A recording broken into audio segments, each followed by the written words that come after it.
Well, hello there, and welcome to the Good Old Days of Radio show. This is John Tefteller, and we are doing Radio Noir. We had Pat Novak for Hire last week, and this week we have Orson Welles. Orson Welles is not normally known for doing film noir. He did a few, but that's not his normal thing he's known for. But this is an episode of the Campbell Playhouse, which was the show that he did following the Mercury Theater on the air. When that went off, he took a little bit of time off and then came right back on radio with the Campbell Playhouse, sponsored by Campbell Soup. This particular one is from March 10th, 1939. It's called The Glass Key. And actually, the warden of Sing Sing Prison appears on this show. I guess they're trying to drive home the point that you don't want to wind up in Sing Sing like some of these characters that are on the show. Anyway, Orson Welles, I would assume, has a part in this. If not, he's definitely the host, and a lot of the Mercury Theater players that carried over with him from the Mercury Theater to the Campbell Playhouse are present on this as well. So it's a full hour show. I always like anything that Orson Welles does, so I have not heard this. We shall see. I'm wanting to like it, so hopefully I do. Here we go.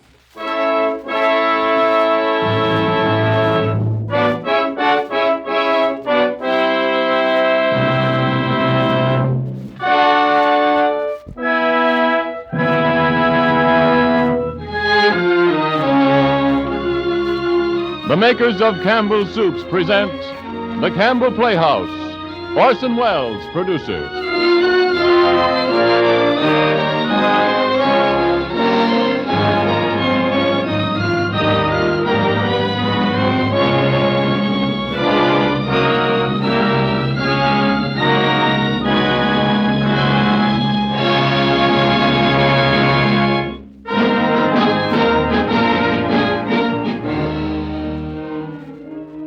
Good evening. This is Orson Welles.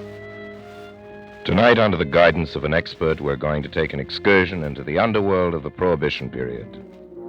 Our story is The Glass Key, by an author who is best known as the creator of The Thin Man, Mr. Dashiell Hammett. The Glass Key is, to my way of thinking, one of Dash Hammett's very best.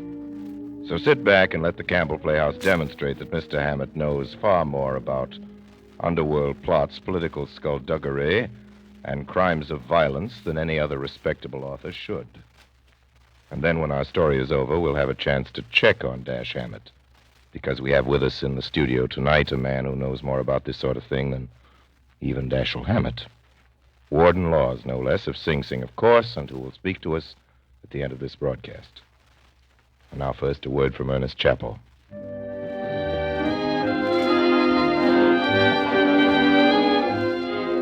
There are different dishes that are special favorites with different families. But there's one dish that makes a big hit with most everyone, and that is chicken. People, by and large, like chicken so much that it's become the customary main dish for nearly any special party meal. I believe this enthusiastic taste for chicken accounts for the widespread liking for Campbell's chicken soup. Because as sure as you like chicken, you'll like this soup. There's chicken in the savory aroma from your plate, and chicken in the tempting golden glisten of the slowly simmered broth. Chicken in the eating of this soup, too, deep down slow-simmered chicken flavor and tender pieces of chicken meat, along with the fluffy white rice. I want to make a bold statement, one you might have doubted 5 years ago and that perhaps some of you will doubt today. If you will eat a plate of Campbell's chicken soup tomorrow, I'm absolutely sure you'll say it's as fine as the finest chicken soup you ever tasted anywhere. Do you doubt that statement? Well, if you do, I'm sure it's because you haven't tasted Campbell's chicken soup recently. And in that case, I ask you to try it, because I'm sure one taste will convince you, and that you'll want to have Campbell's chicken soup often. And now, The Glass Key, starring Orson Welles as Paul Madvig.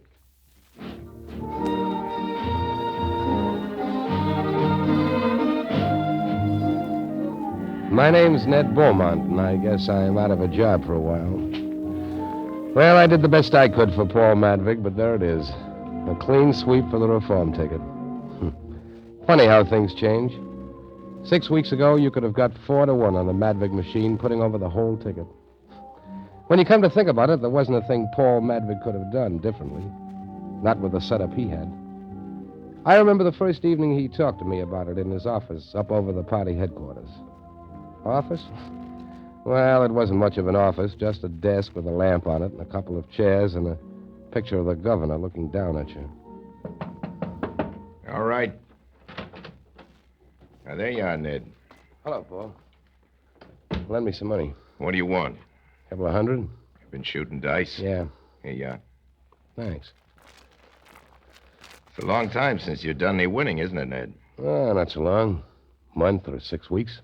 That's a long time to be losing. Why don't you try laying off a while when you hit one of these sour streaks? That's no good. It only spreads it out. Well, if you can stand the gaff. I can stand anything I've got to stand. Guess you can at that. Listen, Ned. You know more about this stuff than I do. Janet Henry's birthday's Thursday. What do you think I ought to give her? Is the senator throwing a party? Yeah. You invited? No, but I'm going there to dinner tomorrow night. Are you going to back the senator in this election, Paul? Yeah, I think I will. Why? Because with his help, we can put over the whole ticket just like nobody was running against us. Without you behind him, could the senator make the grade this time? Not a chance. Does he know that? He ought to know it better than anybody else. And if he didn't know it... You wouldn't be going there to dinner tomorrow night. Have you, Have you, promised him anything yet? Yeah, it's pretty well settled. Listen to me, Paul. Throw the senator down. Sink him. Well, what gets into you, Ned? Fine for just so long, now don't you throw a fit? All right, forget it. Do you think he'll play ball with you after he's reelected? I can handle the senator. Maybe, but don't forget he's never been licked at anything in his life. Sure, and that's one of the best reasons I know for throwing in with him. No, it isn't, Paul. It's the very worst. Think that over, even if it hurts your head. How far has this dizzy blonde daughter of his got her hooks into you? I'm going to marry Miss Henry. Is that part of the bargain? Nobody knows it yet, except you and me. That's what you want. Make them put it in writing. Better still insist on the wedding before Election Day. Then you'll at least be sure of your pound of flesh, Paul, or she'll weigh around 110, won't she? I don't know why you keep talking about the senator like he was a yegg. He's a gentleman. Absolutely, and his daughter's an aristocrat. To them, you're a lower form of animal life, and none of the rules apply. Ah, Ned, don't be silly. And we oughtn't to forget that her brother, Taylor Henry's an aristocrat, too, which is probably why you made your daughter stop playing around with him. Ah, no, Ned, that's different. And when you're married to Janet Henry, will that entitle her brother to begin playing around with Opal again? Over my dead body, it will. I didn't ask for all this. I just asked you what kind of present I ought to give Miss Henry. How far have you got with her? Nowhere. I've been over there half dozen times to talk to the senator. Sometimes I see her and sometimes I don't. But you didn't get a bid to the birthday party. No, not yet. Then the answer's one you won't like. Such as? Don't give her anything. Ah, Ned. Well, do whatever you like. You ask me. But why? You're not supposed to give people things unless you're sure they'd like to get them from you. I got you. Guess you're right. I'll be hanged if I'll pass up the chance to give her a present. Well, flowers, then, or something like that might be all right. Flowers? Yeah, Ned, but I wanted... Sure, you wanted to give her a roadster or a couple of yards of pearls. You'll get your chance at that later. Start little and grow.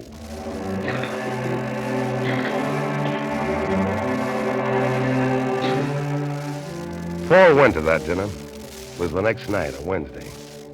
Just lately, I found out what happened up at the senator's house that evening.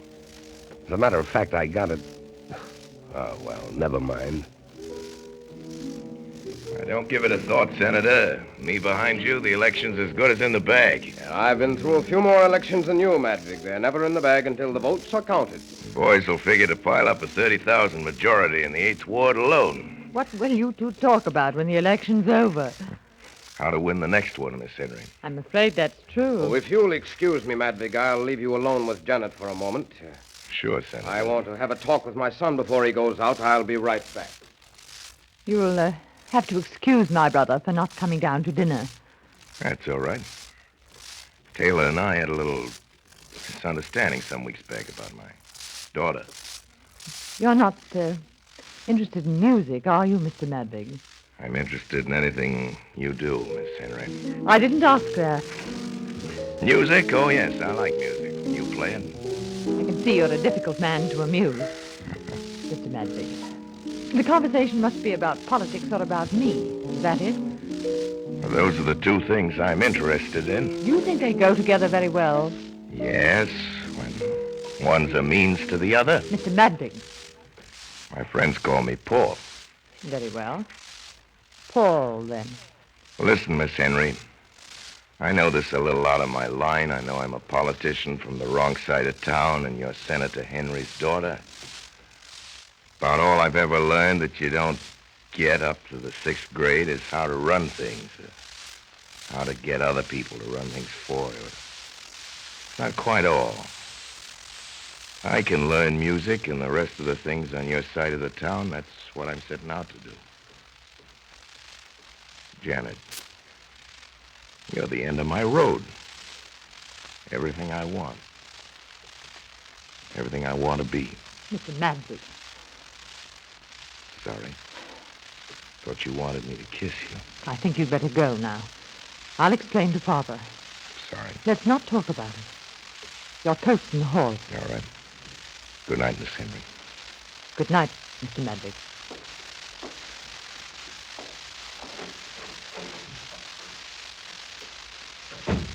Oh, what's that? Who just went out? Where's Paul? He's gone. I wanted to see him. Taylor promised to come down and apologize for, Janet. Why did Paul go? Because I asked him to. Father, is it really necessary for me to associate with Mr. Madvig? When you're in public life, my dear. Besides, Paul's not a bad sort. He's the sort that wants something for everything he does. This evening, he started collecting. What do you mean, Janet? That's what I say. He started to make love to me. What's that? Well, it must have been Taylor. I hope he didn't Taylor! hear what I said. You know how he feels about Madvig. Taylor, come back here! Taylor, come back! Taylor! Taylor!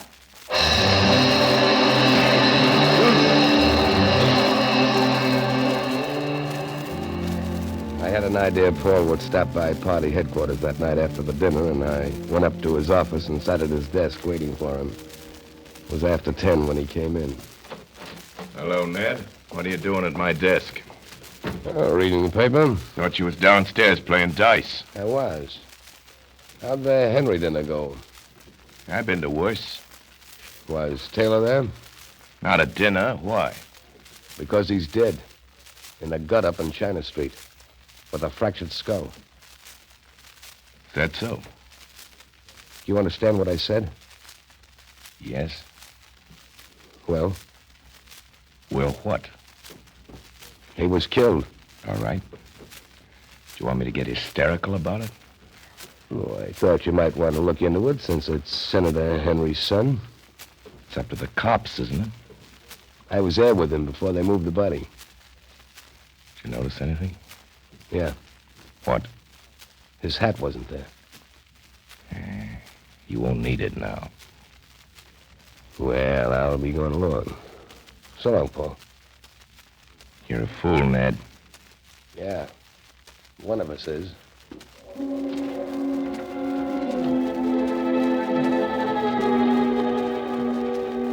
Next day, I drove out to Paul Madvig's house down on Millstream Boulevard. I figured Paul wouldn't be in. Hey, Mrs. Oh, hello, Mom. So here you are at last, Ned. You're a worthless boy to neglect an old woman like this. Oh, Ma Madvig, I'm a big boy now, and I got my work to look after. Where's the kid? Opal? Yeah. She's laying down. She's not feeling good. Oh, what's the matter with her? Headache. Guess she's been dancing too much. Father been up to see him? No, Paul hasn't been home since yesterday. Did they find out about the Henry boy? The cops ever find out anything? Is it all right if I pop in and say hello to Opal? Sure. Go right up, Ned. She'll be glad to see you. Okay. I'll have a cup of tea for you when you come down. I went up the stairs and across the landing. The blind was down in Opal's room, and I could see the light from her cigarette as she sat in bed. Hello, Ned. Hello, Snip. Yeah, I know, youngster. It's tough. No, really, most of the headache's gone. So, Opal, I'm an outsider now, huh? I don't know what you mean, Ned. I mean Taylor Henry. Yeah, but... You know, I haven't seen him for months since Dad made me stop seeing him. Okay, kid, I'll be running along. Oh, wait, Ned. Back here. What makes you act like that? You oughtn't to lie to me. But, Ned, How long since you saw Taylor? you mean to talk to? It's been weeks. All right. Oh, Ned, don't make it so hard for me. Aren't we friends? Sure. But it's hard to remember it when we're lying to each other. Did you know I'd been meeting? Well, I know it now. You. Never mind that. Ned, I was with him only yesterday afternoon. All afternoon. 3 hours before he was killed. Yeah? What do you think could have killed him? You know, Ned. No. I've got to find out. I've got to. Why? Ned, if I ask you something, you won't get mad, will you? I'll try not to. Did Dad know that Taylor and I were still going together? Listen, kid, what are you trying to prove? Nothing. I thought you weren't going to get mad. I'm not. Did you really love Taylor Henry Snip, or was it just because your I father... really did love him, Ned. I'm pretty sure. I'm sure I loved him.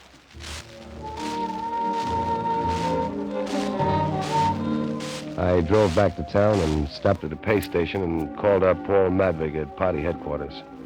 He wasn't there. Around 3, I went over to the district attorney's office. District Attorney's office. Mr. Farr's busy. Will you leave your number? Thank you. Hello, District Attorney's office. Hello, sister. Hello, Mr. Beaumont. Tell Mr. Farr I want to see him. Sure. Hello, Mr. Farr. Mr. Beaumont's here. Yes, Mr. Farr. You can go right in, Mr. Beaumont. Thanks. You know the way. I ought to. District Attorney's office. Sorry, Mr. Farr's busy. Would you leave your name? Oh, hello, Ned. Come right in. Hello, Farr. Sit down. What can I do for you? Farr, I want you to fix me up with some sort of paper, special prosecutor or something. Oh, sure, I guess I can fix it up, but what crime are you particularly interested in solving? A murder. The murder of Taylor Henry, remember? Oh, yes, but I thought, well... That Paul Madvig and I might be interested in not solving the case, is that it? Oh, now, Ned, I didn't say that, but... Here, I want to read you this note. I get one of them every day. Oh, writing notes, are they? Let's see. Typewritten on plain white paper? What does it say? Well, it doesn't say anything. It just asks a question. Is Paul Madvig the reason you're doing nothing to solve the Henry murder? Well? Well, now, Ned, don't think I'm taking that seriously. But you know, we get bails of that kind of stuff every time anything happens. I just wanted to show it to you. Oh, that's all right, as long as you keep on feeling that way about it. I don't think I'd say anything to Paul about the notes if I were you. He's got enough on his mind. Well, sure, whatever you say, Ned. Listen, Farr, Paul hasn't anything to hide in the Henry murder, and I wouldn't like to think you were going around thinking he had. Oh, now, for heaven's sake, Ned, get me right. You know darn well there's nobody in the city any stronger for Paul and you than me. You know you can always count on me. Well, that's fine. Well, I've got to run along. So long, Farr.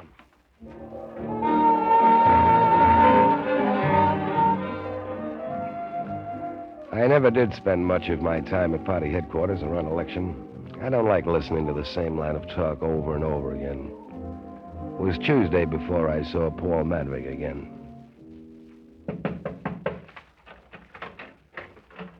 Hello, Ned. Where you been the last few days? In different places. Oh, Paul, you oughtn't to wear silk socks with tweeds. No. I like the feel of silk. Well, then lay off the tweeds. Did you go to Taylor Henry's funeral yesterday? Yeah. Senator suggested it. How is the senator? He's all right. I spent most of this afternoon up there with him. His house? Yeah. Was the daughter there? Janet Henry was there. Yeah, it's Janet now. Getting anywhere with her? Still think I'm going to marry her. Does she know yet that your intentions are honorable? Oh, lay off, Ned. All right, Paul. I came here to tell you something you ought to know. About the election? Yes, in a way, it's about the election. Shadow Rory's noising it around that you know more about Taylor Henry's death than you're telling. That won't do you any good with the respectable citizens, civic union, and the women's clubs. So Shadow Rory's shooting his mouth off, is he? Yep. His own backyard's getting too small for him. Ned, I think I'll knock Shadow Rory loose from our little city. I'm tired of having him around, Ned. I think I'll knock him loose right away, starting tonight. For instance? For instance, I think I'll have Farr close up the doghouse and Paradise Gardens and every dive that we know Shad or any of his friends are interested in. I think I'll have Farr smack 'em over in one long row, one after the other, this very same night. Maybe that'll keep Mr. Shadow Rory quiet. Maybe. But this wholesale stuff is too much like using a cyclone shot to blow off a safe door when you can get it off without any fuss by using a come-along. I don't know a thing about opening safes, Ned, but I do know fighting. My kind, going in with both hands working. Never could learn to box. Only times I ever tried, I got licked. We'll give Mr. Shadow Rory the cyclone shot, beginning tonight.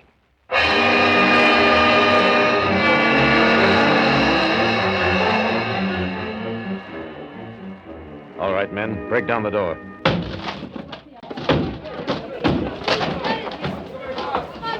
All right, boys, start working.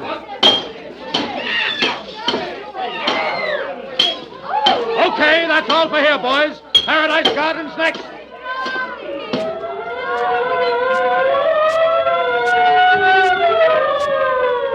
Well, that was quite a night. From midnight to dawn, they raided Shadow Rory's places. The doghouse, Paradise Garden, the carousel, one after another.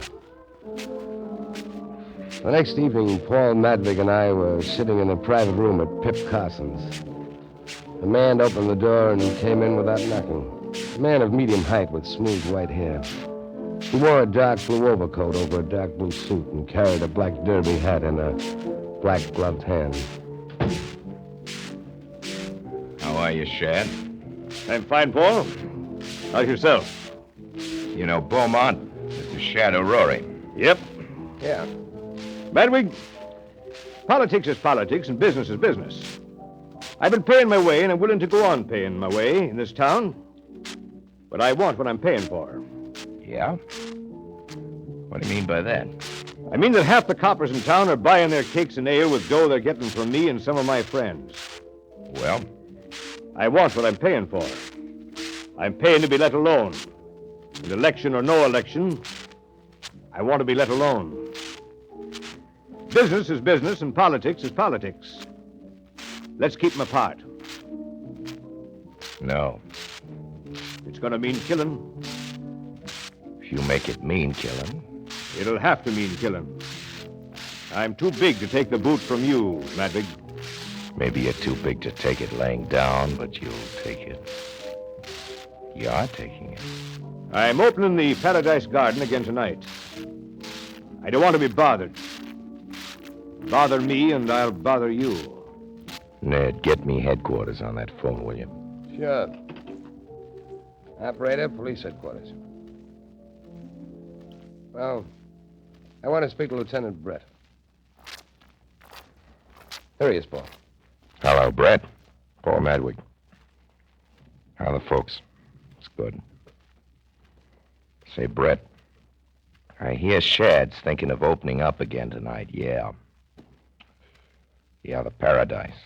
I'll slam it down as hard as it can. Right. Sure. Right. Now, do you know where you stand? You're through, Shad. You're through. I understand.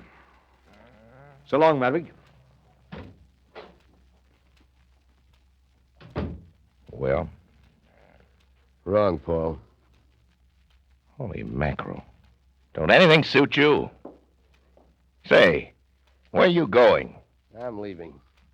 I'm tired of Hicktown stuff. Meaning me? This is a swell time to be throwing me down.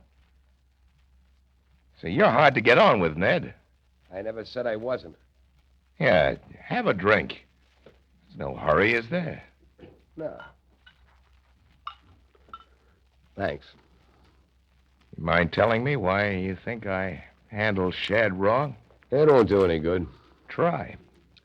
Shadow Rory's going to fight. You've got him in a corner. There's nothing you can do now but play the long shot. You're trying to reelect the whole city administration. Well, giving them a crime wave just before election isn't going to make them look any too efficient. And then there's this stuff that's being said about Taylor Henry's killing. Next thing you know, it'll be printed. You think I ought to lay down to Shadow Rory? Well, I think you should have left him an out, a line of retreat. You shouldn't have got him with his back to the wall. I don't know anything about your kind of fighting.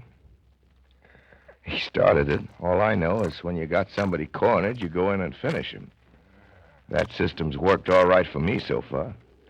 Well, Paul, this is one time I think you've let yourself be outsmarted. First, you let the Henrys wheedle you into backing the senator. There was your chance to go in and finish an enemy who was cornered. But that enemy happened to have a blonde daughter in social position and whatnot, so you... Cut it out, Ned. Well, I must be running along. Well, now, wait, Ned. Take your hand off me.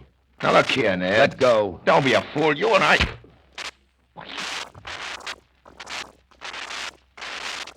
said to let go.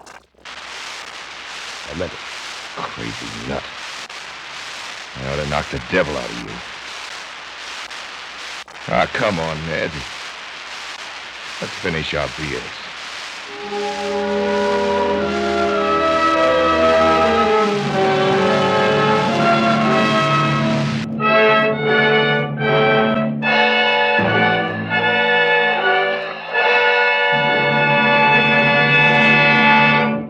You are listening to the Campbell Playhouse presentation of The Glass Key, starring Orson Welles. This is the Columbia Broadcasting System.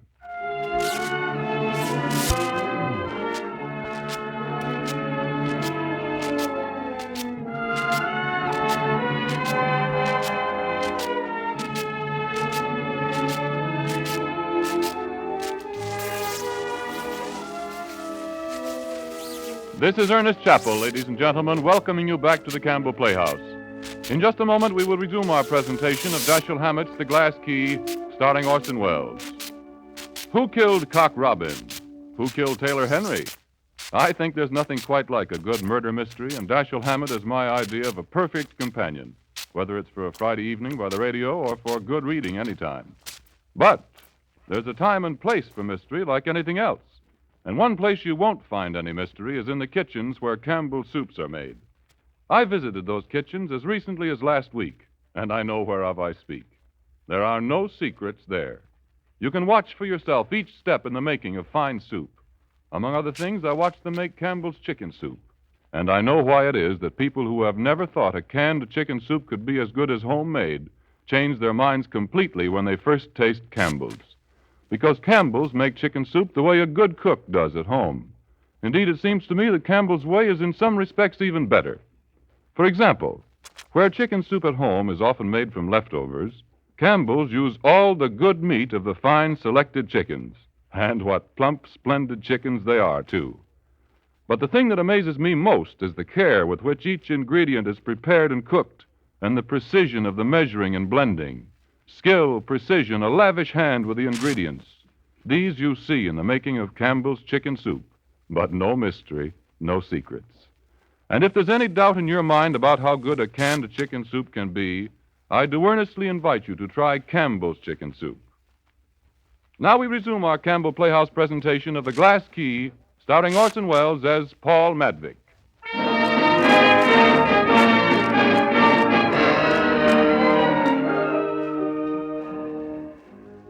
Well, you can't keep a thing like that quiet. By next morning, word had filtered through the grapevine that Paul Madvig and I had quarreled in the back room at Pip Carson's. At noon, one of Shadow Rory's boys by the name of Whiskey Saunders came to my apartment. He didn't stay very long. Around 3, I wandered over to the Paradise Gardens, and in the private room of the joint they'd smashed up 2 nights before, Shadow Rory was waiting for me. Oh, I'm glad to see you, Beaumont. Drop your hat and coat anywhere. What'd you want to see me about, Shad? I heard what happened after I left last night. I owe you something for trying to stop Paul from closing up my joints. You don't?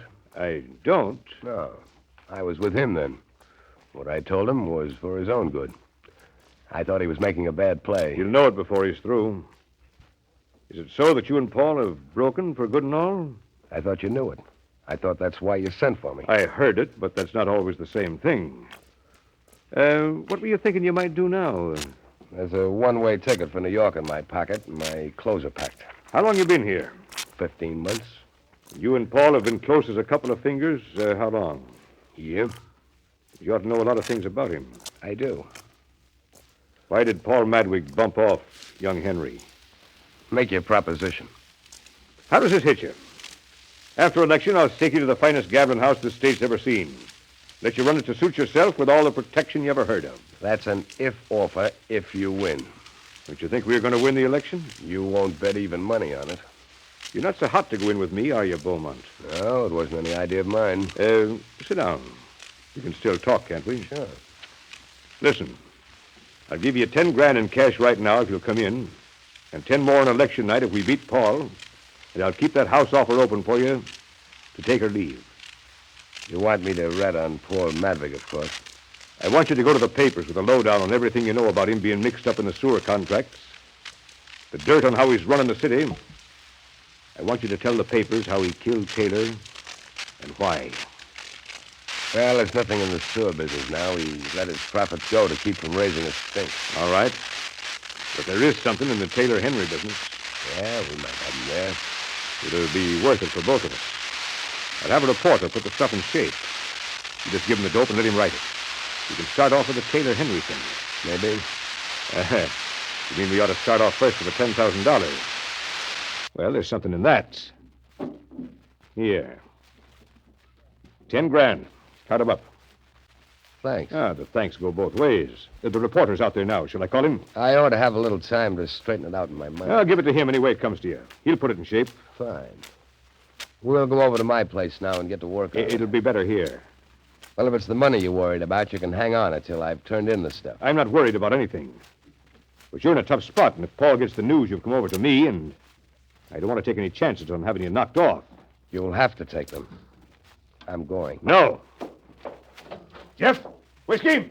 Yeah, boss. Come on in here, you two. Okay. I am afraid we'll have to persuade Beaumont to stay with us. Sure. Want us to get to work? Well, how about it, Beaumont? You coming across on Madwig? No. It's too bad. Well, boys, get going. Come on, Whiskey. Sure.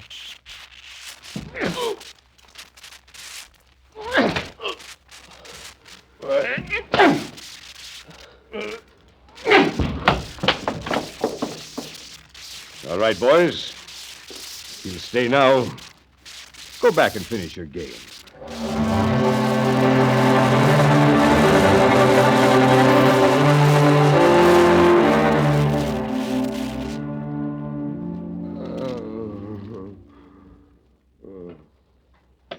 Raise your 2 bits, Whiskey. I'm staying in. How many cards, Jeff? 3. 2 for me. 4 bits. I'll fade. Just a second, gents. Now, Beaumont, I told you to stay away from that door, didn't I? Hey, careful, Jeff. You'll croak him. You can't croak Beaumont. He's a tough baby. I've never seen a guy that liked being hit so much, or that I liked hitting so much. Oh, well. I'll call you, Rusty. Pair of kings. My pot, 3 deuces. Yeah, deal, Rusty. Oh, hi, Shad. How's Beaumont? Jeff's been slapping him down for the fun of it. I don't want him killed, Jeff. Not yet. Beaumont. Yeah? He's pretty far gone, boss. This is Shadow Rory, Beaumont. Can you hear what I say? Yeah. Good. Now listen what I tell you, Beaumont. You're going to give me the dope on Paul Madwig. No. Maybe you think you won't tell Beaumont, but you will. I'll have you worked on till you do. You understand me? I won't. I won't. Okay, Jeff. Get to work on him some more. I'll try the same thing again. Here, you.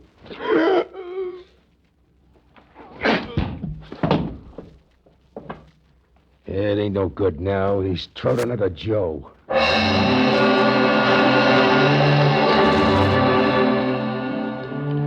I don't remember much what happened after that. It was getting dark, and I found I was alone in the room. And I remember something about tearing a mattress apart with my nails and teeth and setting fire to it with my cigar lighter. The next thing I knew, I was at the emergency hospital. Paul was standing at the foot of my bed. Gosh. Glad to see you alive, Ned. Oh, Paul. How'd I get here? A copper found you crawling on all fours in the lawn of the Paradise Garden, leaving a trail of blood behind you. I think of funny things to do. Yeah. Did your nails shed? No use, Ned. They'll lay it on Jeff and let him take the rap for assault. What good does that do us? Is Shad still squawking about the Taylor Henry murder? Chronicle's full of it. Other papers are taking it up. We're going to stop that. You're going to stay in bed and get well. That's what you're going to do. Look, Ned, I've got a visitor with me. She'd like to see you. She's waiting in the hall. It's kind of important to me. Mind if she comes in? Well, I guess not. Who is it? Janet Henry. Well, the senator's dead, huh? Well, send her in. She said she wants to see you alone. That all right? Sure. Take it easy, kid. Looks like I'll have to. So long, Paul. All right, Janet. That's feeling better. Come in. Have a nice visit, you two. Thanks, Paul. I wanted to come. You don't mind, do you? Well, I'm flattered. Sit down. No, you're not. You don't like me. Why? I think maybe I do. You don't. I know it. Well, you can't go by my manners. They're always pretty bad. You don't like me, and I want you to. Why? Because you're Paul's best friend. Paul has lots of friends. He's a politician. You're his best friend. He thinks so. What do you think? I think you are, or you wouldn't be here now. You wouldn't have gone through that for him. I wish you'd like me if you can. Miss Henry, I'm kind of awkward when I'm around people like you who belong to another world altogether, society and rhodo sections and all, and you mistake that for enmity, which it isn't at all. You're making fun of me. But I don't even mind that if you'll let me be your friend. Well, I might. Might be something new. I never had a senator's daughter for a friend.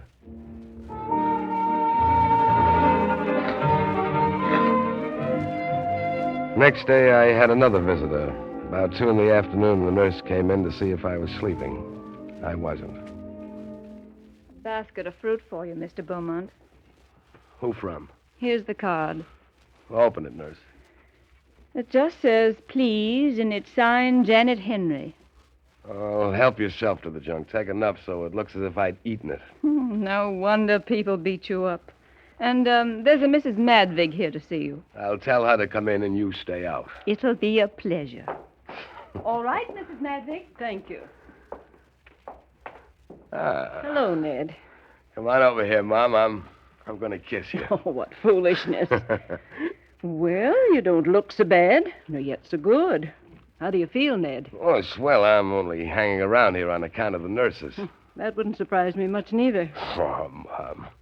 Look here, Ned. You've got to tell me the truth. Paul didn't kill that whippersnapper Taylor Henry, did he? What makes you ask that? Opal, wasn't it? Wasn't it? Yes. Opal's got herself in a state over it. She's sure her father did it. What she got? Evidence or intuition? She gets a note like this every day. I'll bet she does. I've seen one of those before. Read it to me anyway. Are you really too stupid to know your father murdered your sweetheart? That's what it says. Well, everybody in town's had at least one of these notes. Ned, it isn't true, is it? Nope. I didn't think so. He's always been a good boy, but the Lord only knows what goes on in this politics. You're a humdinger, Mom. Would you tell me if he had killed him? Nope. Then how do I know he didn't? Because if he had, I'd still say no. But then if you asked me if I'd tell you the truth if he had, I'd say yes. No, he didn't do it, Mom. It would be nice if somebody in town besides me thought he didn't do it, and it would be especially nice if that other one was his mother.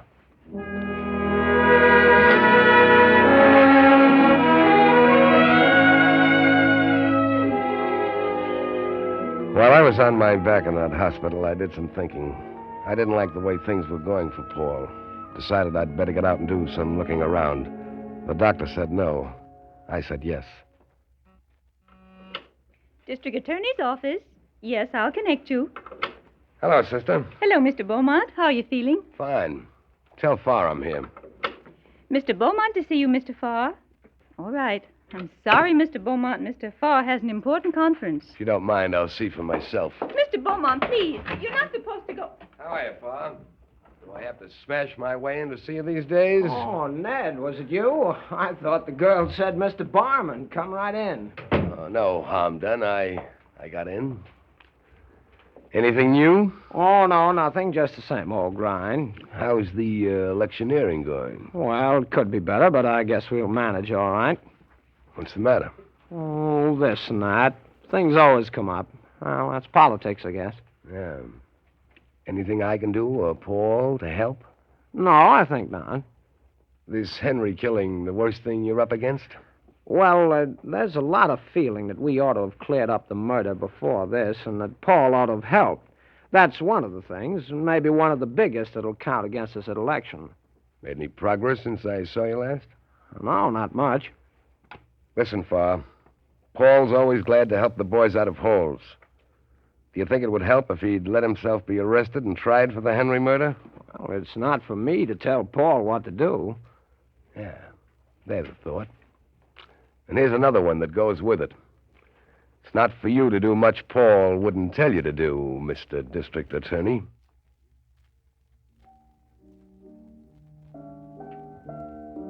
Ned, how did you happen to come to the house with Paul tonight? You didn't come to see me. Well, I came because Paul asked me to. I don't go to senators' houses usually. What's that you're playing, Miss Henry? Like it? Yeah. I want to talk to you, Ned, before Father and Paul get through with their business. Go ahead, talk, but don't stop playing. How's Opal? I haven't seen her since last week. Why? Isn't she in bed with a nervous breakdown? Oh, that. Didn't Paul tell you? Yes, he told me his daughter was in bed with a nervous breakdown. He told me that. I suppose that means she's locked up in the house. That's right. She got the foolish idea that her father had killed your brother. But why did she think that? Who doesn't? That's what I wanted to ask you, Mr. Beaumont. Do people think that? Didn't you get any of the anonymous letters that have been going around? Yes, today. I wanted to show Oh, it don't to bother. you. They all seem to be pretty much alike, and I've seen plenty of them. Is Paul actually in danger? If he loses the election, loses his hold on the city and state government, they'll electrocute him. But he's safe if he wins? Sure. Will he win? I think so. And then he'll not be in danger? No, he'll not be in danger. Too bad, isn't it? Go on, play. You may not want this to be overheard. You can put up with Paul for the sake of the political backing your father needs, but that has its limits. Last week, you decided Paul had killed your brother and was going to escape punishment, so you decided to do something about it, Miss Henry. That's splendid. Paul's daughter and his sweetheart, both trying to steer him to the electric chair. He certainly has a lot of luck with women. Keep playing, I tell you, or I'll shout it.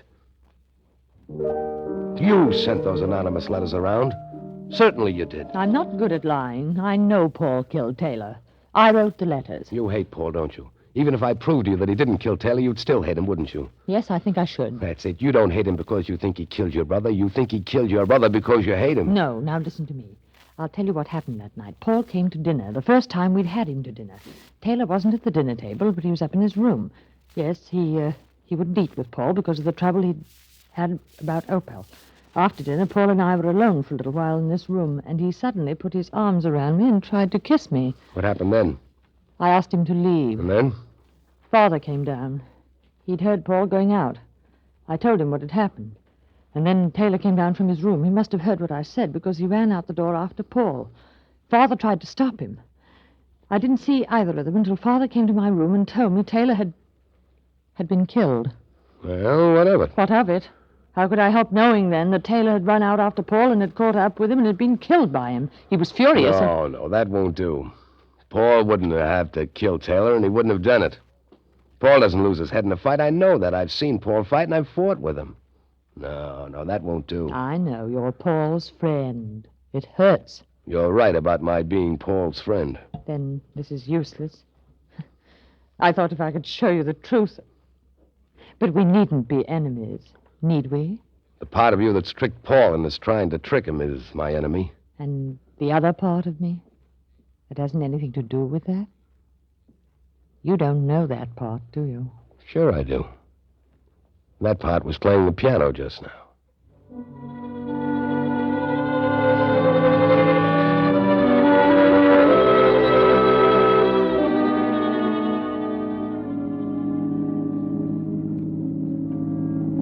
Drop you off at the club, Ned? No, thanks, Paul. I think I'll go home. You don't know how good I feel that you and Janet hit it off this evening. I can get along with anybody if I have to. How's the election going, Paul? Is everything going along to suit you? We're not as well off as we were 2 weeks ago. You know that. That's right. And if Taylor Henry's killing isn't cleared up pronto, you won't have to worry about the campaign. You'll be sunk whoever wins. Just what do you mean by that, Ned? Everybody in town thinks you killed him. Yeah? Don't let that worry you. I've had things said about me before. Is there anything you haven't been through, Madwick? Ever been given the electric chair? I don't think I ever will. You're not very far from it right now, Paul. Ned. I'm not taking up your time with my nonsense. I'm listening to you. Never lost anything listening to you. Thank you, sir. Why do you suppose Farr's wiggling out from under and the rest of the boys? They figure you're licked. Everybody knows the police haven't tried to find Taylor's murder, and everybody thinks it's because you killed him.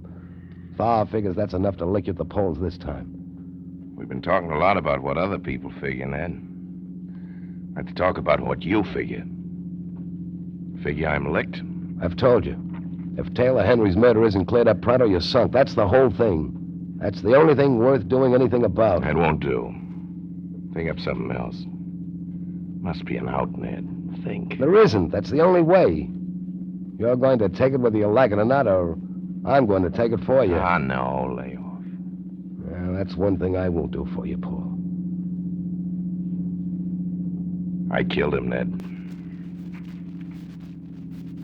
It was an accident, Ned. He ran down the street after me when I left.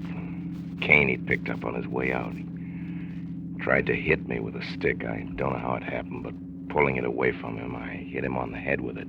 Not hard, but he fell back and smashed his head on the curb. What happened to the stick? I took it away under my overcoat and burned it.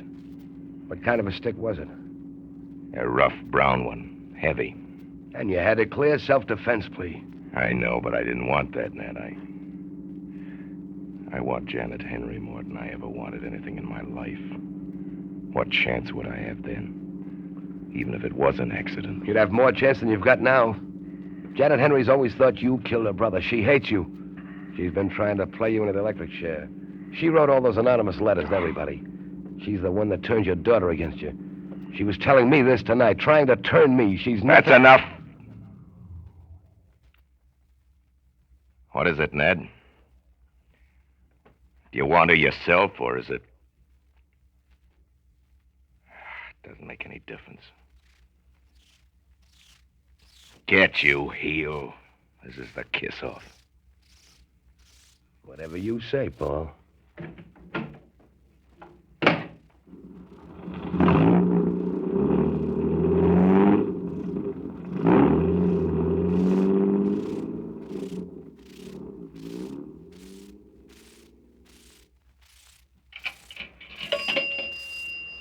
Norman, 5823. Hello, I want to speak to Miss... Janet. This is Ned. You mind if I come back? I've got some news, yes. Say, do you want the lowdown on what happened to your brother? Well, look among Taylor's walking sticks. That's right. See if any of them, his or your father's, are missing. Particularly a rough, heavy brown one. Yeah, that's right.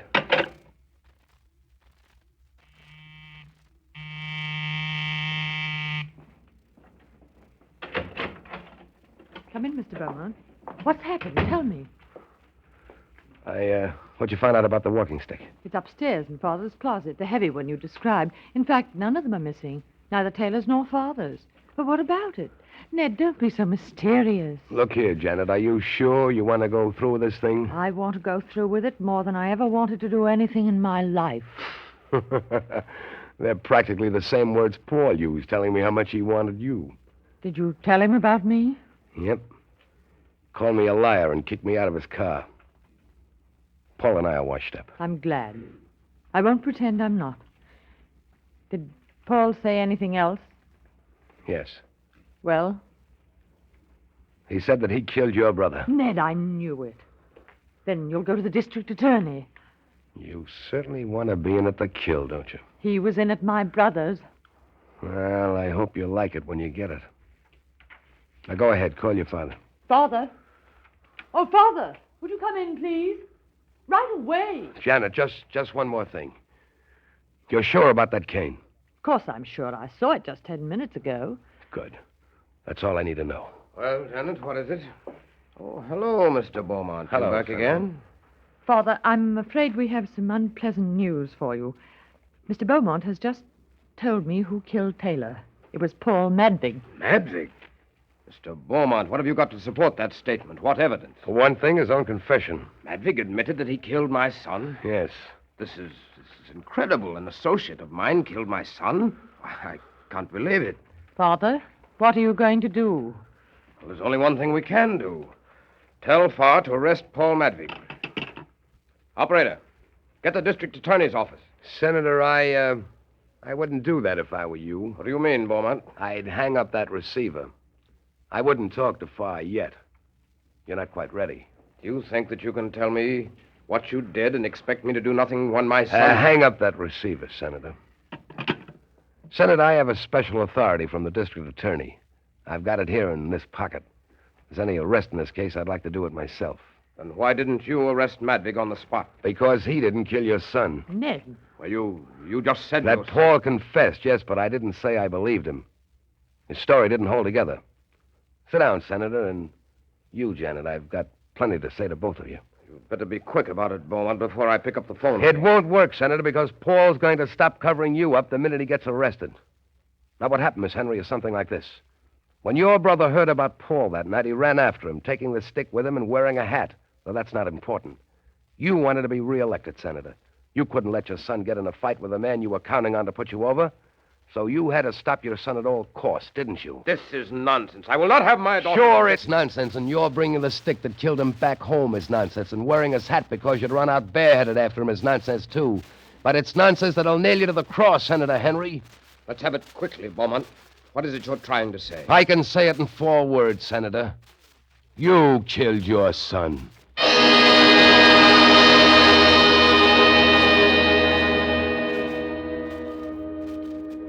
Well, that's how the Reform Party got in. Here it is, right off the tape. A plurality of 227,000. That's reform with a vengeance. After tonight, Paul and I are on the shelf. Even Shadow Rory is out of the picture. 2 days ago, he was killed by one of his own henchmen at Paradise Gardens. Senator Henry's through with politics, too. He's indicted for manslaughter by his own confession, and he's waiting trial. Paul Madvig's lying low for a while. Never gives up, that man. I said goodbye to him yesterday. We shook hands. There wasn't much we could say. Well, I still got my one-way ticket to New York, and tomorrow I'm going to use it. Oh, I'm the sort that likes to travel alone, but, well, I guess the reform wave's got me, too. There's another ticket in my pocket. I bought it last night. This one's for Janet Henry.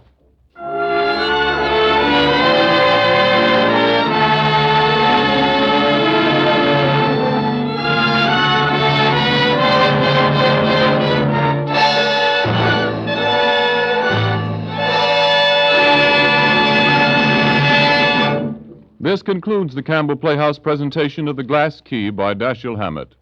In just a moment, Orson Welles will return to the microphone, but first, a word from the makers of Campbell's Soups. A little while ago, I spoke of the lavish emphasis on chicken in Campbell's Chicken Soup. Actually, all the good meat of fine government-certified chickens goes into its making. The broth bubbles slowly and softly in shining kettles until it takes on a golden glisten, and the good flavor of chicken is rich in every drop. Pieces of chicken meat, cooked deliciously tender, go into the soup, too, along with snowy rice. Somewhere, sometime, you've probably tasted a chicken soup that you decided was the very last word. Well, with that chicken soup in mind, if you'll try Campbell's tomorrow, I'll promise you won't be disappointed. I'm sure you'll say Campbell's is as fine as the finest in your memory, and you'll be glad you can have it at any time and often. You'll like it for lunch, for supper, for family meals, whenever the idea of chicken soup sounds good. Why not put Campbell's Chicken Soup on tomorrow's shopping list and have it this very weekend? And now, here is Orson Welles. In a certain sense, The Glass Key is something more than a detective story. Someday, perhaps, historians will consult it as a social document, as an accurate, if depressing picture of almost any American city of the not-so-distant past. Dashiell Hammett, one of the period's greatest chroniclers, comes honestly by his knowledge of the dark ways of the underworld. Before he ever published a single story, long before he went to Hollywood to create this cinematic detective, he was himself a private investigator, a dick in the vernacular. I'm sure he wouldn't object to my telling you the story of his biggest case. The biggest case in the sense that he was hired to look for one of the biggest things you could imagine. It was a Ferris wheel.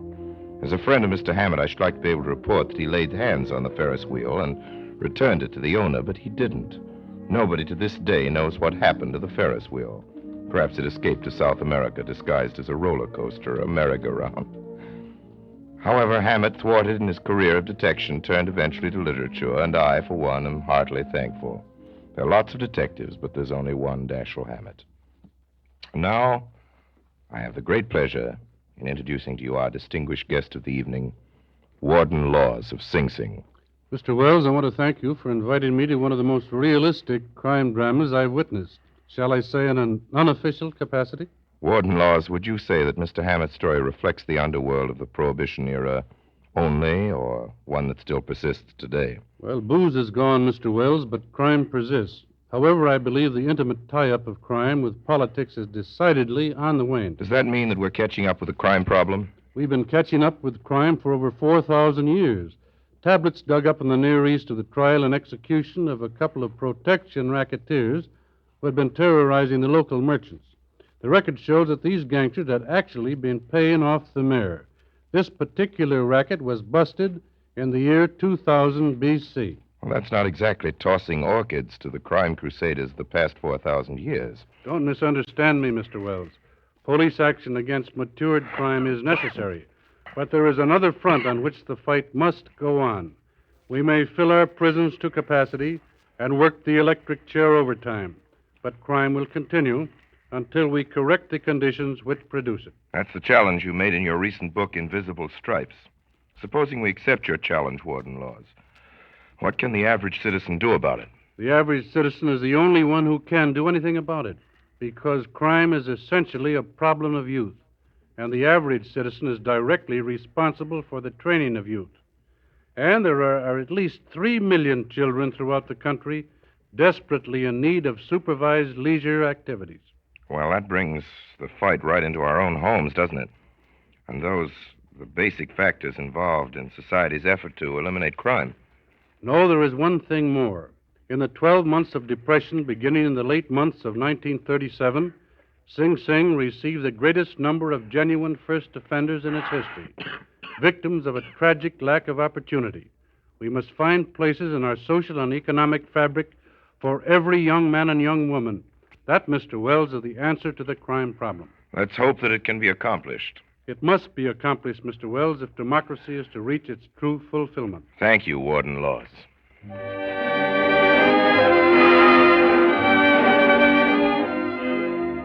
In tonight's Campbell Playhouse production of The Glass Key, Orson Welles played the part of Paul Madvick, Paul Stewart played Ned Beaumont. Ray Collins played Shadow Rory and Myron McCormick the part of Senator Henry. Effie Palmer was Mrs. Madvick, Elsbeth Eric was Opal, and Elizabeth Morgan was the telephone operator. The role of Farr was played by Everett Sloane, that of Jeff by Howard Smith. Laura Baxter played Jeanette Henry, and Edgar Barrier the part of Rusty. Music for the Campbell Playhouse was arranged and conducted by Bernard Herrmann.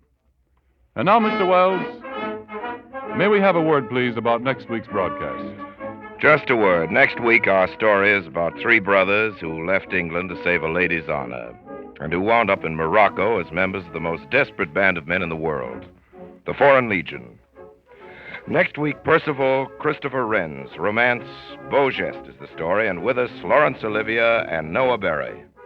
And so, until next week, my sponsors, the makers of Campbell Soups, and all of us on the Campbell Playhouse remain obediently yours.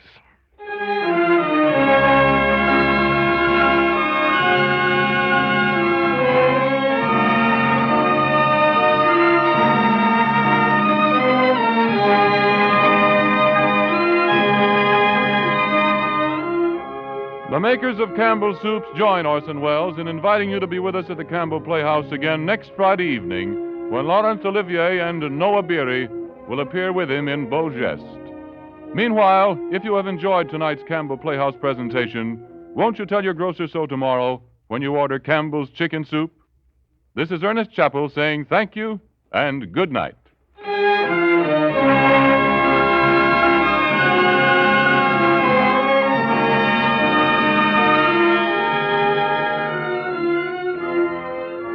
Heard on tonight's show, Manhattan Serenade and Metropolitan Nocturne by Louis Alder, also Alfred Newman, Street Scene. This is the Columbia Broadcasting System.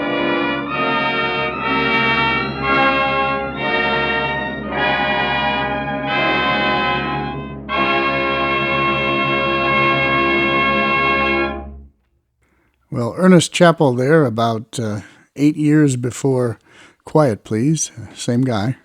He started out as an announcer at CBS and eventually wound up doing Quiet Please in the late 40s. Dashiell Hammett, of course, the author of the Maltese Falcon, which I find a much more interesting story than what we just heard, but this was all right. One line in there when the warden from Sing Sing says that the integration with crime and politics is coming to an end. Well, that was 1939. I think he was wrong. Pretty sure he was wrong, and probably it's going to be a never-ending problem, but oh well, that's not our problem here. Our problem here is to entertain you with vintage radio shows. So we will do that next week. We have part 3 of our tribute to film noir, radio noir. It's an episode of suspense about a guy carrying a very unusual package. So we'll hear that one next week. And Tuesday is comedy time, and there'll be more comedy on Tuesday. So that is it for the Good Old Days of Radio Show. Thank you for listening. Tell all your friends. Check out the Facebook page, Good Old Days of Radio Show, and goodoldaysofradio.com, whatever it is. I never get it right, but you can find it. So that's it. All right. See you then.